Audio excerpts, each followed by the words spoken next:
அஸ்ஸலாமு அலைக்கும்.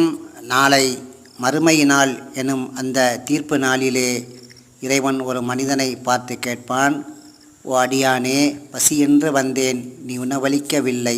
நோயிற்றிருந்தேன், நீ நலம் விசாரிக்க வரவில்லை. தாகம் என்று சொன்னேன், நீ தண்ணீர் தரவில்லை என கூறுவான். அப்போது அந்த அடியான், இறைவா, உனக்கா பசிக்கும், உனக்கா தாகம் இருக்கும், உனக்கா நோய் இருக்கும் என்று சொல்லுவான்.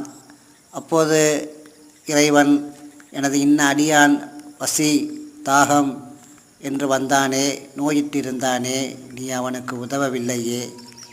நீ அவனுக்கு அந்த நாளிலே நீ உதவி செய்திருந்தால் இந்த நாளில் நீ அதன் நன்மைகளை என்னிடம் அடைந்திருப்பாய் என வல்ல இறைவன் கூறுவான். ஆகவே பசித்தோருக்கு உணவளிப்போம், ஏழைகளுக்கு உதவிடுவோம், அத்தகைய நல்ல மக்களாக இருப்போம். அஸ்ஸலாமு அலைக்கும்.